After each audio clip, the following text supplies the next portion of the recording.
الحمدللہ رب العالمین والصلاة والسلام علی سید الانبیاء والمرسلین والصلاة والسلام علی آباء سید الانبیاء والمرسلین والصلاة والسلام علی امہات سید الانبیاء والمرسلین والصلاة والسلام علی اعمام سید الانبیاء والمرسلین لا سیما افضل البشر بعد الانبیاء بالقول الغالب خیر الناصرین سیدنا ابو طالب علیہ السلام وعلی آلہ واصحابہ اجمعین اما بعد فاعوذ باللہ من الشیطان الرجیم بسم اللہ الرحمن الرحیم وقل جاء الحق وزهق الباطل ان الباطل کان زہوقا صدق اللہ العظیم۔ ناظرین کرام، چند عرصہ پہلے فیصل آباد سے ایک صاحبزادہ یاسر صاحب تھے، انہوں نے روات حدیث پر کچھ جوڑ توڑ کی اور میری بیان کردہ جرح پر جرح کی، تو ایک لفظ کو انہوں نے بار بار دہرایا کہ شرح المطالب کو کیسے کوئی چیلنج کر سکتا ہے۔ تو آئیے الحمدللہ تعالی آج فقیر شرح المطالب کو ادھیڑ رہا ہے، صرف چیلنج نہیں کر رہا۔ حضرت ابو طالب علیہ السلام کی ذات والا صفات پر بر صغیر میں جو یہ کتاب لکھی گئی شرح المطالب فی مباحث ایمان ابی طالب، اعلیٰ حضرت رحمۃ اللہ تعالیٰ نے لکھی، تو اعلیٰ حضرت رحمۃ اللہ تعالیٰ علیہ نے عدم احتیاط کی بنیاد پر ہر رطب و یابس کو اور ہر اس مصنوعی جعلی جھوٹ کو ملایا اور امیزے میں کتاب لکھ دی، اور حضرت ابو طالب علیہ السلام کا کفر ثابت کر دیا۔ اس میں 4 آیتوں کا بھی ناجائز استعمال فرمایا اور کچھ روایات کا بھی ناجائز استعمال فرمایا۔ تو ہم چاہیں گے اللہ تعالیٰ کے فضل و احسان سے کہ آج ان کے اس پورے علم کے ذخیرے کو ہم ایک تجزیے کی صورت میں پیش کر رہے ہیں اور اس کو ادھیڑ رہے ہیں۔ اعلیٰ حضرت رحمۃ اللہ تعالیٰ علیہ نے جو آیات پیش کی ہیں، یہ قرآن کریم کی معنوی تحریف کا ارتکاب کیا ہے اس ٹائٹل پر، اور یہ ان کا صرف قصور نہیں، ایک پس منظر سے یہی کچھ چلا آ رہا ہے۔ انہوں نے تو جمع کر کے ایک امیزہ سا بنایا ہے۔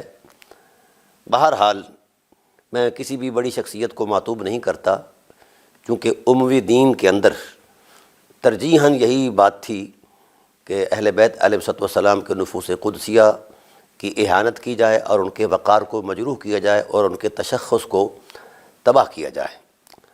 تو اس تسلسل میں یہ ہمارا ذخیرہ جو ہے آلودہ کیا گیا، ذخیرہ تفسیر بھی، ذخیرہ حدیث بھی۔ تو اس آلودگی کو اللہ تعالیٰ کی ذات والا صفات کی توفیق سے فقیر نے دھویا ہے، اور چونکہ اموی لوگوں کا یہ شوق رہا کہ حضور سید عالم صلی اللہ علیہ وآلہ وسلم کے کسی بھی مقدس رشتے کو احترام نہ دیا جائے، اور خود وہ محترم بننا چاہتے تھے، لیکن اللہ کے انتقام نے انہیں محترم بننے سے روک دیا۔ تاہم آج ہم چلتے ہیں پہلی آیت کریمہ جو انہوں نے استعمال کی حضرت ابو طالب علیہ السلام کی تکفیر میں، یہ سورہ انعام کی آیت نمبر 26 ہے۔ وَهُمْ يَنْهَوْنَ عَنْهُ وَيَنْأَوْنَ عَنْهُ وَإِنْ يُهْلِكُونَ إِلَّا أَنفُسَهُمْ وَمَا يَشْعُرُونَ۔ کفار مکہ نبی کریم صلی اللہ علیہ وآلہ وسلم کی ذات سے خود بھی نفرت کرتے تھے اور لوگوں کو بھی نفرت دلاتے تھے۔ تو اللہ نے فرمایا یہ ایسی ہلاکت کا شکار ہوں گے کہ ان کو ان کی ہلاکت کا شعور ہی نہیں ہے کہ کتنی بھیانک ہلاکت ہے۔ تو ناظرین محترم، اب اس آیت کریمہ کو ناجائز طریقے سے استعمال کیا گیا حضرت ابو طالب علیہ السلام کے خلاف، اور ایک جعلی قول لا کر اس آیت کے ضمن میں پیش کر دیا گیا حضرت ابن عباس کی طرف سے، اور اس قول کا منظرنامہ یہ ہے کہ حضرت ابو طالب علیہ السلام جو ہیں، یہ ان کی بابت نازل ہوئی ہے۔ وہ لوگوں کو روکتے تھے حضور علیہ السلام کو ایذا دینے سے، اور خود دور ہوتے تھے حضور سید عالم صلی اللہ علیہ وسلم سے دینی اعتبار سے۔ اب اس جال سازی کا یہ فقیر بھانڈا پھوڑ رہا ہے اور ادھیڑ رہا ہے شرح المطالب کی جوڑ توڑ کو۔ یہ سورہ مقدسہ 4 سن نبوی کے بعد نازل ہوئی۔ 4 سن نبوی کو سورہ حجر نازل ہوئی، اور اس کے بعد دفعتاً یہ سورہ مقدسہ جو ہے یہ نازل ہوئی۔ پہلی بات تو یہ ہے کہ جس وقت یہ نازل ہوئی، یہ آیات نازل ہوئیں، تو حضرت ابن عباس اس وقت پیدا ہی نہیں ہوئے تھے۔ حیرت اس بات پر ہے کہ ان کا قرآن سے وابستہ ہونا 17 سال کے بعد ہے، کیونکہ 4 یا 5 کے درمیان یہ صورت نازل ہوتی ہے، اور جناب ابن عباس پیدا ہوتے ہیں 10 سن نبوی کو، اور کو دودھ چھوت پیا ہوگا، پھر 11 سن نبوی کو جناب والا ہجرت ہو جاتی ہے، پھر اس کے بعد حضور سید عالم صلی اللہ علیہ وآلہ وسلم 8 سال بعد 8 سن ہجری کو تشریف فرما ہوتے ہیں۔ تو اس دوران نزول آیت کو تقریباً 17-18 سال کا عرصہ ہو چکا تھا۔ اس سارے ٹائم پیریڈ میں جس ذات پر قرآن نازل ہوا ہے، اس ذات کو نہیں پتہ چلا کہ اس آیت کا محل کیا ہے، اور یہ جو جعلی قول جناب ابن عباس کی طرف منسوب کیا گیا ہے، اس میں یہ نشاندہی کر دی گئی ہے کہ یہ جناب ابو طالب علیہ السلام کے خلاف نازل ہوئی ہے۔ آئیے ہم اس کا جائزہ لیتے ہیں علمی اعتبار سے، اور قرآن کریم کے نظم نص کی قطعیت سے، سباق و سیاق کی قطعیت سے، اور ربط کلام کی قطعیت سے۔ اللہ وحدہ لا شریک نے کفار مکہ کے 20 ان بھیانک اور فحش رویوں کی نشاندہی کی ہے، جس کے ذریعے سے وہ نبی کریم صلی اللہ علیہ وآلہ وسلم کے مد مقابل آ کر کھڑے ہوتے، اور حضور سید عالم صلی اللہ علیہ وسلم کی دینی تبلیغات کے سامنے طاقت بن کر کھڑے ہوتے۔ سب سے پہلے اللہ وحدہ لا شریک نے لا الہ الا اللہ کی دعوت کا حضور کو حکم دیا کہ کھلے عام دعوت دو، فاصدع بامرک فاصدع بما تؤمر واعرض عن المشرکین، اے حبیب کھلے لفظوں میں دعوت دو۔ تو آپ صلی اللہ علیہ وسلم نے دعوت دی، اس پر وہ سیخ پا ہو گئے۔ انہوں نے کہا یہ کیسے ہو سکتا ہے کہ ہم 300 سے زائد خداؤں کو چھوڑ کر ایک خدا کی پوجا کریں؟ تو اللہ تعالیٰ فرماتے ہیں فَكَذَّبُوا بِالْحَقِّ لَمَّا جَاءَهُمْ فَسَوْفَ يَأْتِيهِمْ أَنبَاءُ مَا كَانُوا بِهِ يَسْتَهْزِئُونَ۔ اللہ وحدہ لا شریک نے ارشاد فرمایا کہ محبوب گھبرانا نہیں ہے، ان سے پہلے لوگوں کی خبریں بھی ایسی ہیں جو حق کو جھٹلاتی آئی ہیں۔ تو گویا پہلا ان کا یہ تھا کہ انہوں نے حق کو براہ راست جھٹلایا، اور دوسری ان کی یہ تھی کہ جب حضور سید عالم صلی اللہ علیہ وسلم نے اپنی حقانیت میں اور اللہ تعالیٰ کی وحدانیت کی عظمت میں قرآن کی آیات کو تلاوت کیا، تو قرآن کریم کا نزول چونکہ سینہ مقدسہ پر ہوا تھا، تو اس واسطے وہ کہتے تھے کہ پہلی کتابیں جو ہیں وہ لکھی لکھائی آتی تھیں، تختیے کی صورت میں آتی تھیں، تو یہ کتاب جو آپ پر نازل ہوئی ہے یہ ایسی نہیں ہے، لہذا یہ ہمارا اعتراض دور کر دو۔ تو حضور سید عالم صلی اللہ علیہ وآلہ وسلم نے فرمایا کہ وحی کا معاملہ اللہ تعالیٰ کے دست قدرت اور دست عظمت میں ہے، اس میں اس طرح کی جوڑ توڑ کیسے تم معقول بیان کرتے ہو؟ تو انہوں نے کہا جی ہماری یہ شرط ہے۔ تو اللہ تعالیٰ نے ارشاد فرمایا حبیب ان کو دفع کرو، وَلَوْ نَزَّلْنَا عَلَيْكَ كِتَابًا فِي قِرْطَاسٍ فَلَمَسُوهُ، اگر ہم ان کو لکھی ہوئی صورت میں، کرتاس کی صورت میں بھی ان کو پیش کر دیں تو یہ ٹٹول کر کہیں گے کہ لَقَالَ الَّذِينَ كَفَرُوا إِنْ هَٰذَا إِلَّا سِحْرٌ مُّبِينٌ، یہ تو کھلا جادو ہے۔ تو ان کی اس بدماشی کو بھی اللہ تعالیٰ کی ذات نے واضح فرما دیا۔ پھر انہوں نے کہا کہ آپ کو کیسے پتہ چلا کہ آپ نبی ہیں؟ تو آپ صلی اللہ علیہ وسلم نے فرمایا کہ میرے پاس جبرائیل علیہ السلام روح الامین تشریف لاتے ہیں اور وہ وحی کر جاتے ہیں۔ تو انہوں نے کہا لو جعلنا، آپ پر بھی اگر جبرائیل آ سکتے ہیں آپ کی وحی کی صداقت کے لیے، تو ہمارے پاس بھی جبرائیل ہی کو آنا چاہیے تاکہ ہمیں وہ بتایا کہ یہ نبی ہیں۔ تو اللہ تعالیٰ نے اس کا جواب دیا وَلَوْ جَعَلْنَاهُ مَلَكًا لَجَعَلْنَاهُ رَجُلًا وَلَبَسْنَا عَلَيْهِم مَّا يَلْبِسُونَ وَقَالُوا لَوْلَا أُنزِلَ عَلَيْهِ مَلَكٌ وَلَوْ أَنزَلْنَا مَلَكًا لَقُضِيَ الْأَمْرُ ثُمَّ لَا يُنظَرُونَ۔ تو یہ آپ نے فرمایا کہ اگر تم فرشتے ہوتے یا تمہارے اندر فرشتے کے تکنے کی لطافت ہوتی تو ضرور وہ ایسا ہوتا۔ تم تو ویسے ایک مٹی کے خمیر سے بنائے گئے ہو اور تم کثیف ہو، وہ لطیف وجود ہیں، لہذا ان کا تکنا، ان کا تمہارے پاس آنا یہ بنتا ہی نہیں ہے۔ بہرحال قرآن کریم ان کے جاہلانہ سوالات کا جواب دیتا آیا، تو بہت یہ تفصیل ہو جائے گی اس طرح۔ اللہ تعالیٰ نے ارشاد فرمایا کہ میرے حبیب جب آپ ان کو قرآن سناتے ہو تو ان کی جاہلانہ سوچ یہ ہے کہ کہتے ان ھذا الا اساطیر الاولین، سوائے اس کے نہیں کہ یہ تو ایک پہلے لوگوں کی کہانیاں ہیں۔ تو گویا انہوں نے قرآن پر اعتراض کیا، آخرت پر اعتراض کیا، خدا پر اعتراض کیا، رسالت پر اعتراض کیا، اللہ تعالیٰ کی ذات نے ان کے جوابات دیے۔ پھر جس وقت دیکھا کہ نور نبوت جو ہے وہ پھیل رہا ہے، تو انہوں نے چوکوں میں، چوراہوں میں بیٹھ کر، گلیوں میں، بازاروں میں بیٹھ کر نبی پاک صلی اللہ علیہ وسلم کی بارگاہ میں آنے والے جو لوگ تھے ایمان لانے کے لیے، تو ان کو انہوں نے خوف زدہ کیا، ڈرایا، روکا، زد و کوب کیا اور گالی گلوچ کی، پریشان کیا اور جانے سے روکا کہ تم اس کے پاس نہ جاؤ، وہ جادوگر ہے، وہ فلاں ہے، وہ فلاں ہے وغیرہ۔ اور پھر اللہ فرماتے ہیں کہ یہ اتنے بدبخت ہیں کہ لوگوں کو بھی روکتے ہیں اور ہر روزانہ آپ کے معجزات دیکھتے ہیں، وَيَنْأَوْنَ عَنْهُ، اس دیکھنے کے بعد بھی وہ اپنی ذات کو بھی آپ کی ذات سے دور رکھتے ہیں۔ یہ ہے وہ سارا منظرنامہ ناظرین کرام جو اللہ تعالیٰ کی ذات والا صفات نے ان بدبخت لوگوں کی گفتگو کا جواب دیا ہے۔ اب اس پورے جواب کے اندر میں چیلنج کرتا ہوں ملت بریلویہ کو کہ جس طرح کے اعتراضات ان کفار مکہ نے اٹھائے تھے، اس طرح کا کوئی اعتراض سید بطحہ افضل البشر بعد الانبیاء حضرت ابو طالب علیہ السلام نے بھی اٹھایا ہے۔ انہوں نے سب سے پہلے وحدانیت کا انکار کیا، تو جناب ابو طالب علیہ السلام نے کیا کہا؟ ملیک الناس لیس لہ شریک هو الوہاب والمبدئ والمعید، میں تو اس کو خدا مانتا ہوں جس کا شریک ہی کوئی نہیں ہے۔ سب سے پہلے سرزمین عرب پر جس نے خدا ذوالجلال کو وحدہ لا شریک کہا ہے وہ سرکار ابو طالب علیہ السلام کی ذات ہے۔ پھر انہوں نے رسالت کا انکار کیا، کہنے لگے وَيَقُولُ الَّذِينَ كَفَرُوا لَسْتَ مُرْسَلًا، کہ تو رسول ہے ہی نہیں، جتنے بھی کمالات دکھا لے تو ہم تجھے مانتے نہیں، تو رسول ہے ہی نہیں۔ تو حضور سید عالم صلی اللہ علیہ وآلہ وسلم کے قلب رحمت پر یہ بات ناگوار گزری، تو آپ صلی اللہ علیہ وآلہ وسلم نے کہا پروردگار عالم تو کہتا ہے کہ میں سید المرسلین ہوں اور یہ کیا کہتے ہیں؟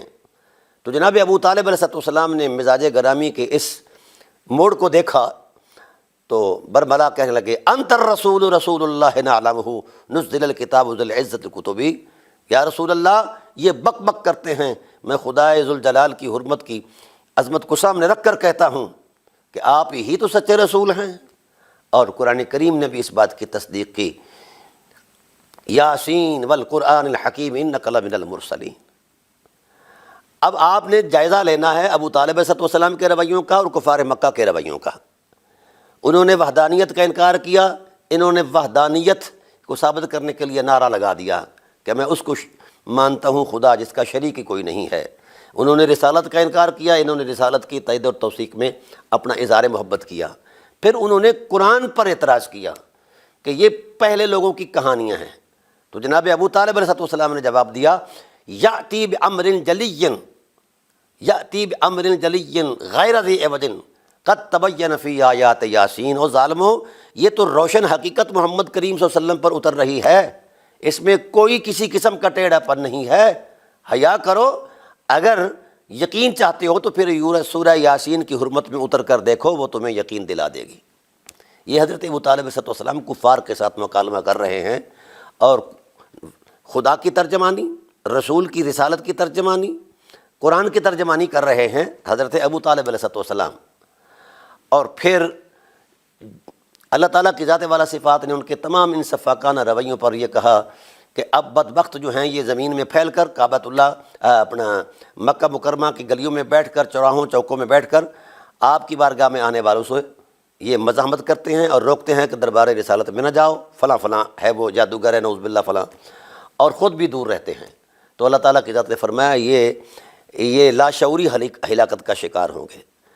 اب میں چیلنج کرتا ہوں ملت بریلویہ کو کہ کوئی شخص یہ ثابت کر دے کہ جو کچھ کفار مکہ نے کہا، کیا اس میں سے ایک حرف بھی ایسا کوئی ثابت کر سکتا ہے قیامت تک کہ جناب ابو طالب علیہ السلام کی ذات والا صفات نے بھی ایسی بات کہی؟ اور پھر ان کے اس اجتماعی جاہلانہ تصورات کو قدرت نے بیان کر کے ان کا نتیجہ بیان کر دیا ہے۔ تو جب اگر اس آیت کریمہ کو ابو طالب علیہ السلام کی بابت مان لیا جائے تو پھر مطلب یہ بنے گا کہ کفار مکہ نے جو کچھ کہا ہے ان کی مذمت میں کوئی آیت نہیں آئی، یہ تو صرف حضرت ابو طالب علیہ السلام کو کافر بنانے کے لیے آئی ہے۔ لا حول ولا قوت الا باللہ، یہ ہے قرآن کریم کی معنوی تحریف، وہ بھی ایک جعلی قول سے۔ لا حول ولا قوت الا باللہ، یہ ہے بریلویت، یہ ہے سنیت، یہ ہے مذہب مہذب۔ لا حول ولا قوت الا باللہ، لا حول ولا قوت الا باللہ۔ اب وینہون عنہ بھی جمع مذکر کا صیغہ ہے، وینہون عنہ بھی جمع مذکر کا صیغہ ہے، اسی کلام کے ساتھ مربوط کر کے قدرت نے بیان فرمایا، کوئی الگ سے درمیان میں جملہ معترضہ بھی بیان نہیں فرمایا کہ پچھلے جو رویے ہیں اور ان کے ساتھ ان کی آخری صورت یہ ہے کہ یہ نفرت کرتے بھی ہیں اور کرواتے بھی ہیں۔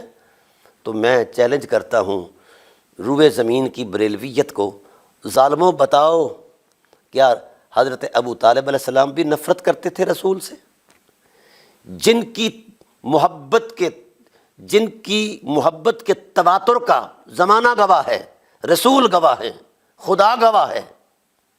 اچھا، پھر قرآن کریم کی آیات کا کیا مذاق اڑایا ہمارے بریلوی محسنوں نے کہ قرآن تو ان لوگوں کی مذمت کر رہا ہے جو یہ بک بک کرتے تھے، اور ان لوگوں کی تو قرآن مدحت بیان کرتا ہے جنہوں نے قرآن کریم کو قرآن کہا۔ سب سے پہلے سرزمین عرب پر جس نے خدا ذوالجلال کے کلام کو کلام الہی کہا وہ سرکار ابو طالب علیہ السلام ہے۔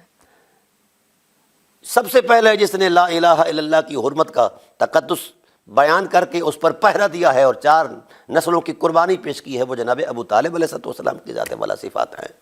شرم آنی چاہیے اس جھوٹ پر۔ تم قرآن پر بھی جھوٹ بولتے ہو، رسالت پر بھی جھوٹ بولتے ہو، تو کوئی ایک رویہ تو ثابت کر دو کہ جناب ابو طالب علیہ السلام کی ذات والا صفات نے اس نظم نس کے اندر جو ہے، نصوص کے اندر جو ہے کوئی ایک رویہ جو ان میں بھی پایا جاتا تھا، جو ایکول تھا جناب والا کفار مکہ کے اندر بھی وہی تھا اور جناب ابو طالب علیہ السلام کے من میں بھی وہی رویہ تھا یا ان کے طرز عمل میں وہ رویہ تھا۔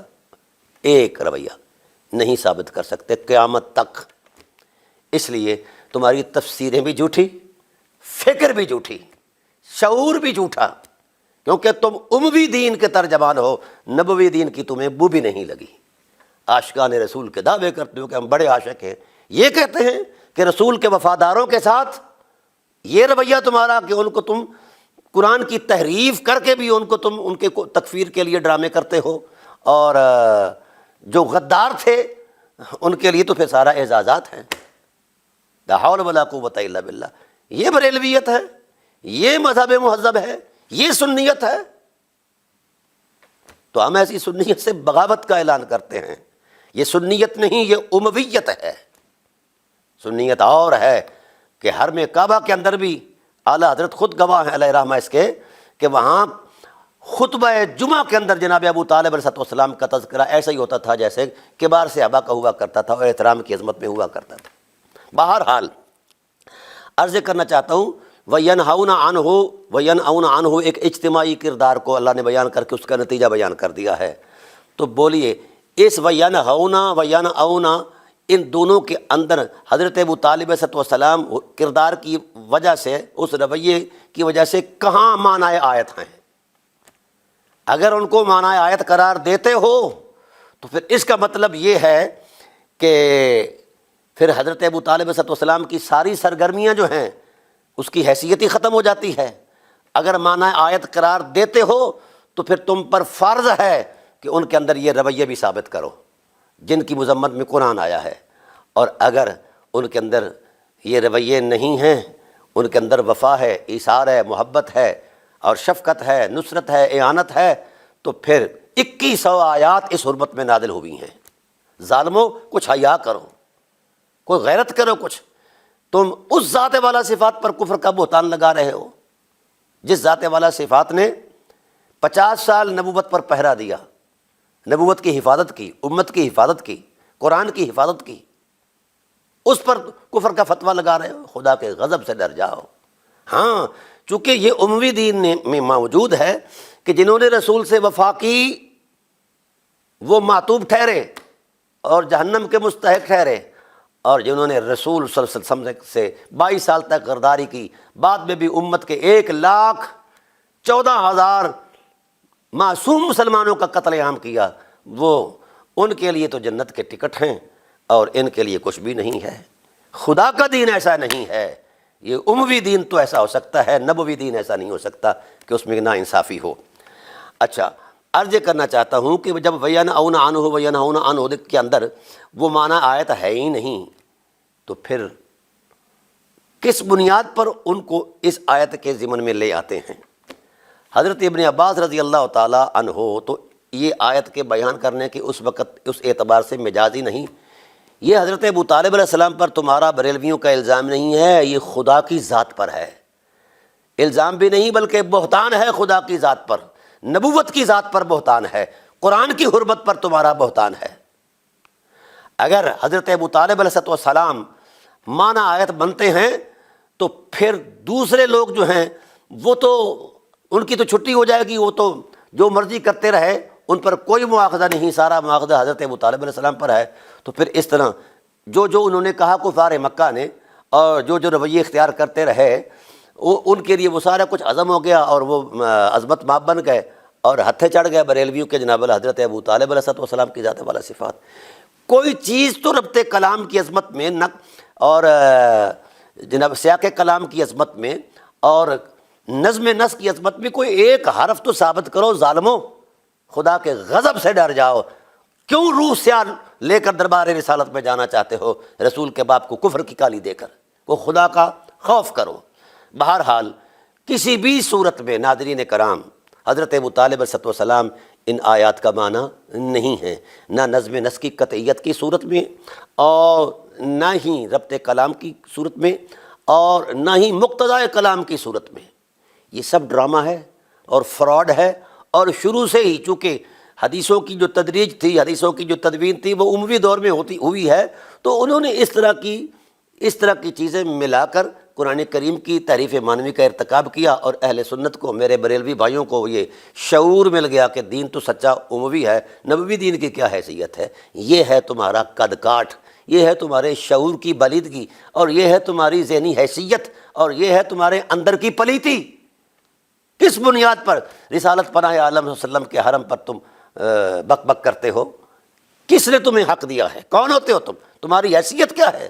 منہ چوپڑ کے آ جاتے ہو اور بڑی بڑی رنگ برنگیاں پگڑیاں پہن کر آ جاتے ہو۔ اب الحمدللہ ابو طالب بیدار ہو چکے ہیں اور ادھیڑیں گے تمہیں اچھی طریقے سے اللہ تعالیٰ کے فضل و احسان سے۔ خبردار، تمہیں کس نے حق دیا ہے کہ حضور سید عالم صلی اللہ علیہ وسلم کے حرم کے بابت تم فیصلے کرو، جن کے اپنے ایمان پر کوئی دلیل نہیں ہے؟ اعلیٰ حضرت رحمۃ اللہ تعالیٰ علیہ حجرے میں بیٹھ کر 4 لفظ لکھ دیں تو وہ مجدد بیعت حاضرہ بن گیا۔ سبحان اللہ، مجھے اس لفظ سے بھی کوئی اعتراض نہیں، ان کی شخصیت سے بھی نہیں، لیکن جس نے 4 نسلوں کے خون کے دریا بہا کر اسلام کو بچایا ہے اس کے لیے عزت ہی کوئی نہیں ہے۔ وہ خدا کا خوف کرو۔ تو گویا یہ آیت کریمہ اگر ان کے بابت آج بھی بریلوی استعمال کرتے ہیں تو قرآن کی تحریف معنوی کے مرتکب ہیں، اور تحریف کرنا یہود کا شعار ہے، کسی مسلمان کا شعار نہیں ہے۔ دوسری صورت یہ ہے کہ اس قول کے اندر تو اتنی سکت ہی نہیں کہ وہ یہ بات کر اس میں جو بات آپ کہتے ہو وہ تو ہے ہی نہیں۔ بھائی ابن عباس رضی اللہ تعالیٰ عنہ کیا قرآن کریم مفسر اول جو ہیں وہ قرآن کریم کی اس طرح تحریف کرتے ہیں؟ نہ انہیں ربط کلام کا پتہ، نہ انہیں نظم نس کا پتہ، نہ مقتضائے کلام الہی کا پتہ، تو انہوں نے کفار مکہ کی کسی ریشہ دمانی کو پیش ہی نہیں کیا، تو انہوں نے ڈائریکٹ ہی جناب ابو طالب علیہ السلام کا نام لے دیا۔ اتنے وہ پاگل نہیں تھے جتنا مولویوں نے سمجھا ہوا ہے۔ یہ جعل سازی ہے اور اموی دین کی تراش خراش ہے، اس کا قرآن سے کوئی تعلق نہیں، مزاج نبوت سے کوئی تعلق نہیں۔ اور پھر دوسری بات عرض کر رہا ہوں، روئے زمین کا کوئی ملا ملوانا کسی بھی اعتبار سے جناب ابو طالب علیہ السلام کے وجود میں وہ چیزیں ثابت کر کے دکھائے، کسی باوثوق ذریعہ علم سے، جس چیزوں پر یہ قرآن پاک نازل ہوا ہے، نہیں کوئی کر سکتا۔ تو جو آیت کا محل ہی نہیں ہے، ہاں جی، آیات قرآن کو بے محل کر رہے ہو اور بڑے شان اعلیٰ کر کہتے ہو ہم اہل حق ہیں، اہل حق نہیں ہو، تم پتہ نہیں کیا سے کیا ہو۔ توبہ کرو مولویو، اس دور کے میں کہتا ہوں کہ یہ صاحبزادہ صاحب سے بھی کہتا ہوں کہ توبہ کرو، خدا سے ڈر جاؤ۔ کیا جواب دو گے؟ قرآن کی نظم نس کے ساتھ مذاق، قرآن کی سلاست اور روانی کے ساتھ مذاق، اور خدا ذوالجلال پر الزام، نبوت پر بہتان۔ لہذا جناب ابو طالب علیہ السلام کا اس آیات سے کوئی تعلق نہیں، بلکہ ان کے مد مقابل طاقت بن کر حضرت ابو طالب علیہ السلام آئے۔ اور دوسرا یہ کہ اس کی سند ہی بالکل ضعیف ہے، امن سمعہ کی جملے کا مصداق ہی کسی مولوی کے پاس کوئی نہیں ہے۔ اور حضرت ابن عباس اس طرح کی حماقت کر سکتے ہیں کہ وہ قرآن کریم کے ساتھ ٹکرا جائیں؟ اور پھر نبوت پر الزام یہ ہے کہ نبی کریم صلی اللہ علیہ وآلہ وسلم پر یہ جو نازل ہوا تھا تو آپ صلی اللہ علیہ وسلم کی ذمہ داری تھی نبوی لِتُبَيِّنَ لِلنَّاسِ مَا نُزِّلَ إِلَيْهِمْ کہ آنگ آنگ قرآن کا بیان کرو میرے حبیب، جو کچھ بھی نازل ہوا ہے۔ آپ نے بھی کسی صحابی سے اس کا تذکرہ کسی کے کان میں کیا ہے کہ جناب والا یہ حضرت ابو طالب کے بارے میں نازل ہوئی؟ چیلنج ہے ملت بریلویہ کو، ایک حرف نبوت کا کوئی ثابت کر کے دکھائے، چیلنج ہے۔ اور پھر 17 سال تک رسول خاموش رہے، ساری امت خاموش رہی۔ پھر وہ مولا کائنات جو قرآن کے انگ انگ میں اترا ہوا ہے، جس کے انگ انگ میں قرآن اترا ہوا ہے، قرآن ان کے ساتھ جڑا ہے، وہ قرآن کے ساتھ جڑے، ان کو نہیں پتہ چلا، اور کسی عینی شاہد کو نہیں پتہ چلا، بنی ہاشم کو نہیں پتہ چلا، اور اکابر صحابہ کو نہیں پتہ چلا، خود رسالت کو نہیں پتہ چلا۔ 17 سال تک یہ قرآن کی آیت خاموش رہی، بے معنی رہی، بے مال رہی۔ 17 سال بعد ایک قول آیا اور اس قول کے ساتھ ایک قرآن پاک کے پورے نظم کو جناب اللہ جوڑ دیا گیا۔ ہاں یہ تمہارا شعار ہے، کفار کو تم عزت دیتے ہو، وفاداروں کو عزت دینا تمہارے بس کی بات ہی نہیں ہے۔ اگر ابو طالب علیہ السلام اس آیت کا محل بنتے ہیں کسی بھی صورت میں تو مطلب کیا بنے گا؟ کفار مکہ نے جو کچھ کہا وہ سب کچھ صحیح کہا، چونکہ محل جو ابو طالب ہیں۔ نعوذ باللہ، توبہ کرو مولویوں اور اللہ سے ڈر جاؤ۔ انشاءاللہ بقیہ گفتگو جو ہے اس پر میں باضابطہ کروں گا، اور باقی بھی تمام آیات کا صحیح محل جو ہے اس کا مصداق جو ہے وہ اہل سنت کی تفاسیر سے وہ پیش کروں گا انشاءاللہ العزیز۔